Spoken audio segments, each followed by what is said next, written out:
Galloway, who is here in the crowd somewhere. But Jean, we rely on Jean. All the years of my being at the fair, Jean has played an important role for us, and I want to thank her for her help and guidance through the pandemic. So with that said, I'd like to introduce our mayor and my friend and who I'm privileged to be with today, Will Reichelt.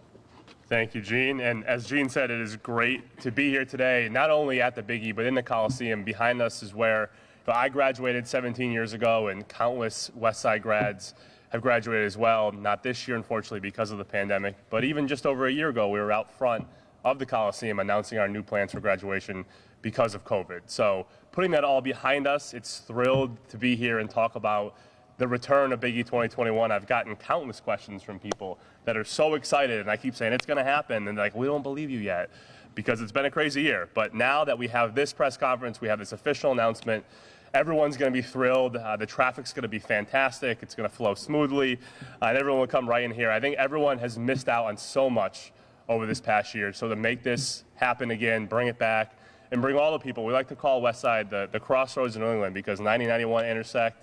So easy to get to. Anyone from out of town, I'm sure it was easy to get here because the avenue is very easy to find. And this really is a centerpiece of what we do every September. So I'm thrilled it's coming back. Happy to be here with all of you and announce that, and then happy to support it over the next 2 months as we get ready for what will likely be historic crowds. Oh, I hope so. It's going to be way better than 2019. Thank you, Gene. Thank you, Mr. Mayor.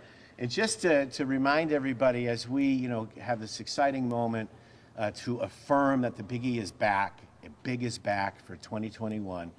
There's a lot going on the fairgrounds, and I want to announce, too, that beginning this weekend, I had to make a list. There's so many things. The drive-in is here, the West Springfield Drive-In out in our east parking lot. People are responding to that. It's a lot of fun. And for those my age and older, we still remember the drive-in that was right up the street where Big Lots is located today. Starting on June 27th, the movies will run every night of the week, and it's on the weekends now. The Sam Adams Beer Garden is open. It'll be opening Thursday of this week. Storeton Tavern, of course, is going on, as it always does. We have our people movers here, our big purple people movers, although they want to convince me they're blue. They're actually purple. Blue too, yeah, but they're here, and I encourage all of you, especially from the press, to take advantage, to take a lap around the fairgrounds. We tend to be familiar with the fairgrounds when the fair is running, but it's interesting to see it when it's not. And you can get a peek at the theater screens the drive-in theater screens that are out in the parking lot. So I encourage folks to take advantage and maybe take a lap around the fairgrounds.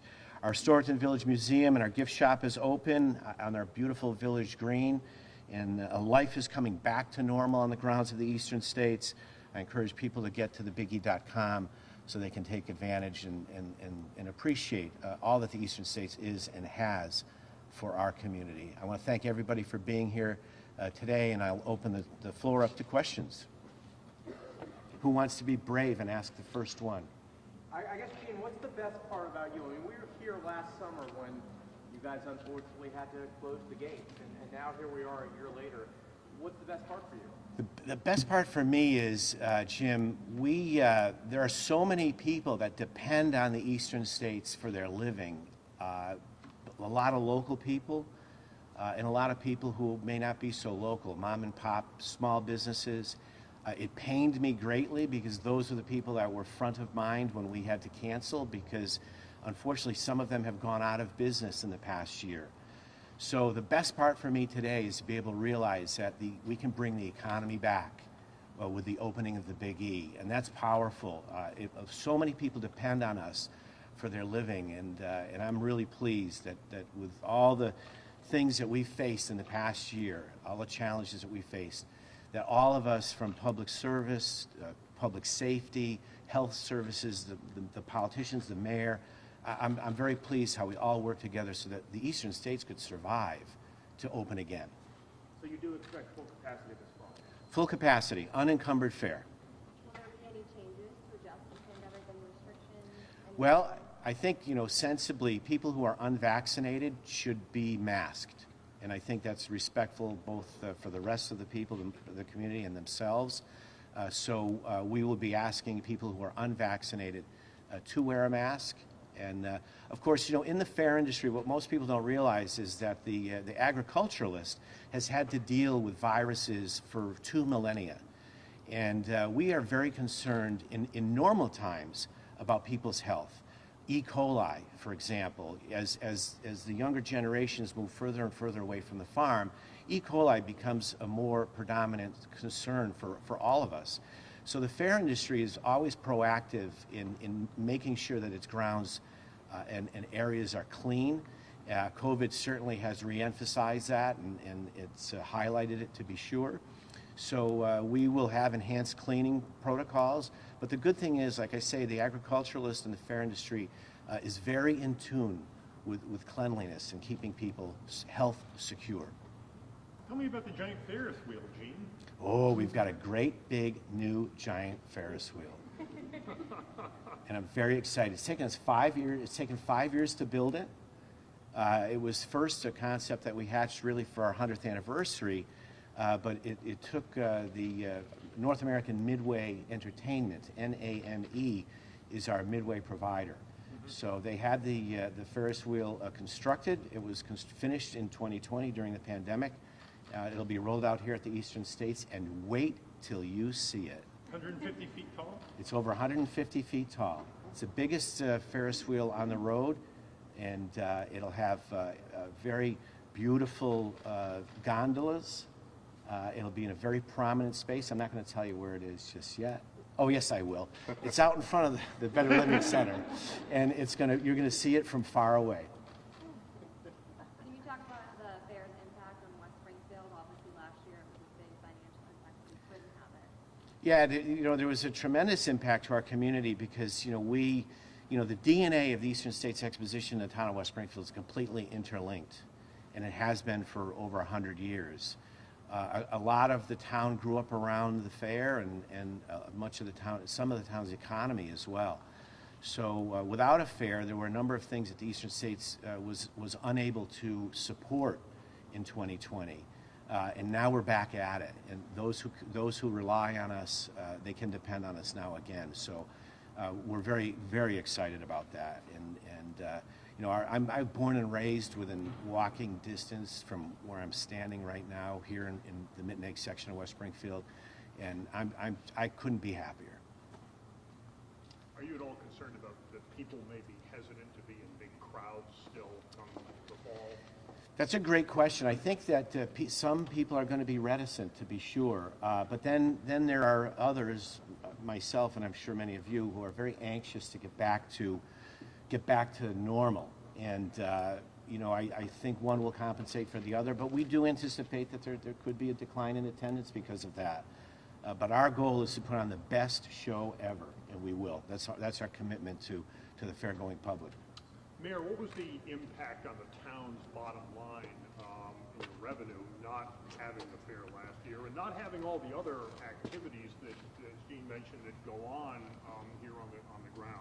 I think that's an important thing to consider. It's not just the Big E that provides an economic impact to the community in the region, but it's everything else that happens throughout the year. So the train shows, East Tech, all the agricultural shows that happen that bring, on some weekends, 30,000 people to the area. So our hotels and our meals tax did take a hit, about $1 million for the city that was lost, but that doesn't adequately show what was lost to the region as well, because the region feels a larger impact than just the city, where a lot of people are coming through Memorial Ave just to come here versus staying everywhere else and everything else that's impacted. So for us, it wasn't as bad as we had thought, but for the region, it was huge. And to not have all those other events were big as well. Today marks the first day Massachusetts is no longer in a state of emergency, and this is a huge announcement. Would you say, Mayor, that this is a step in the right direction for getting back to normal? Absolutely, absolutely. And a lot of that had to do with, so Carly Kamasi, my chief operations, was right behind you. Our last day of the vaccine clinic, which is being run on the grounds of the Big E, is this Thursday. We've done, I don't have the exact numbers, but almost probably 10,000, 7,000. It's in the law school, not math school. Let's just say close to 10,000 shots on the grounds of the Big E. And then even before that last year was at the same place that we're running the clinic, or the vaccine clinic, they ran a testing clinic. So the Big E's been involved throughout this whole process. So the fairgrounds itself is great during the fair, but it's also a tool we partner with during times like this, where we need space, we need to do different things that the town doesn't have assets for. The Biggie always steps up and helps out. So it is huge. It's great that we can make this announcement the same day the emergency order is lifted, and really have a positive outlook as we go towards September. What will visitors notice in terms of building capacity, in terms of sanitation, in terms of all those things, safeguards? So the steps are being taken as we plan for 21 to communicate, particularly with the 5 other New England states, about capacities in their buildings, because those buildings can be tight. They've been identified as the most tight spot on the fairgrounds. And so we'll be encouraging some traffic patterns in the state buildings. Fortunately, there are already traffic patterns that most people are kind of used to in those buildings. So there might be some enhancement to that, Jim. In terms of cleaning, we have a new waste company, USA Waste from Somers, Connecticut. It's a local company. It's important for the eastern states to support local business, and so we've switched over to USA. And I think people will see an improvement in the management and cleanliness of the fairgrounds just with that switch alone. What about having fewer vendors in order to increase space for distancing? Is that gonna... Yeah, unfortunately, there are some vendors who didn't make it through the pandemic. And so we might see a small decline in that. Hopefully over time that will rebuild itself.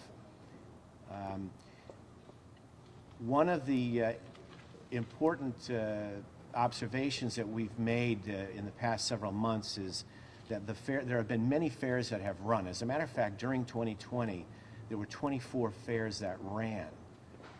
One of the larger ones was the Delaware State Fair, which ran late July in 2020. So then they had about 5,600,000 people.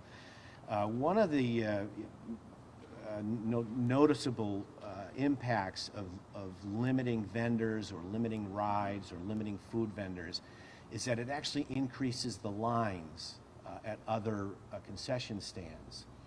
So the industry recognizes that is not a means to a good solution.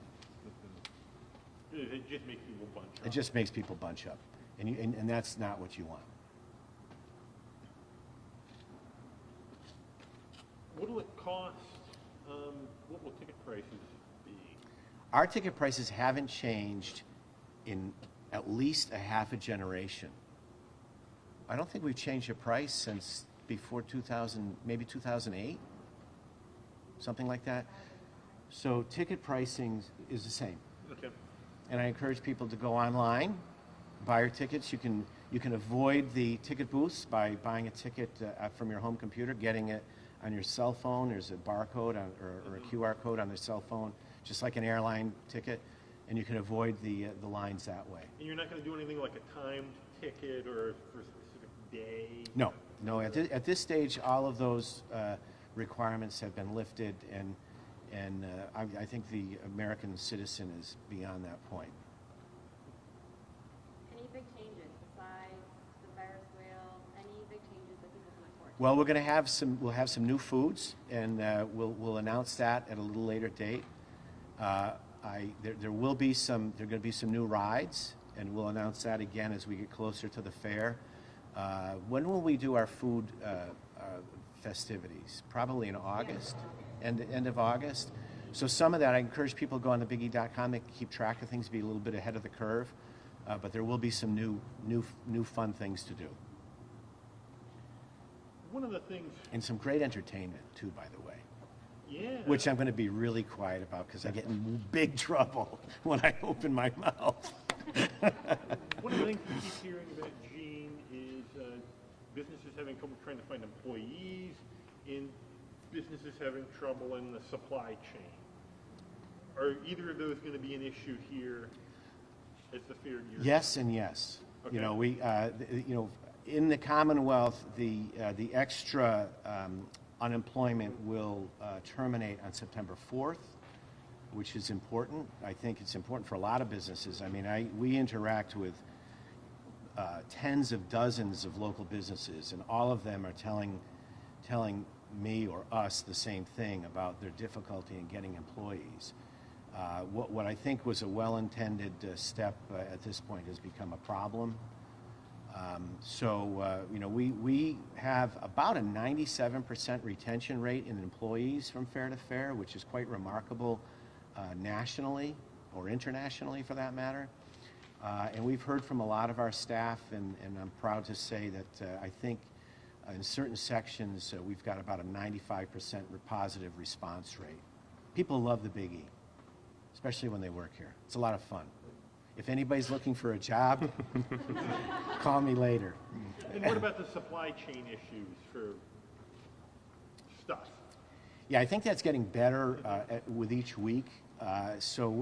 Anticipating some of that, we have our operations department is led by a really bright guy by the name, I'm trying to find him here, but his name is Bob Kelly.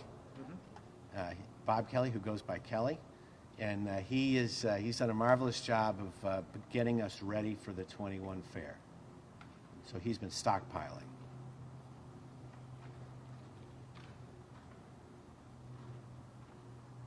And what have you He's heard- embarrassed. I can see he's all red. What are you hearing from the different states about how they will run the state building? Well, I mean, fortunately, all of the states actually opened before the Commonwealth did. So the New England states are anxious to get back to the fair. Even Vermont opened before Massachusetts, and their lockdown was more draconian than the Commonwealth. So the people from the states are anxious to get back at it. I mean, their economies are also very much impacted, and so they're anxious. They're as anxious as we are, for sure. Anxious or excited? Excited as well. Anxious in a positive way. Okay. Yeah, anxious in the most positive way, but very excited at the fair. This announcement is going to go a long way in the moments after we conclude today. It'll be up in Montpelier. It'll be throughout the capitals, and I'm sure that our sales department's phones are going to be ringing.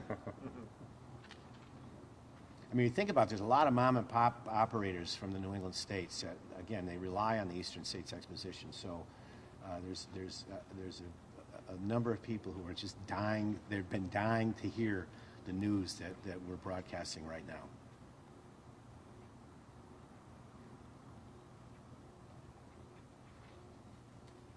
Okay. Thanks. If that concludes, I encourage you to take a little lap around the property.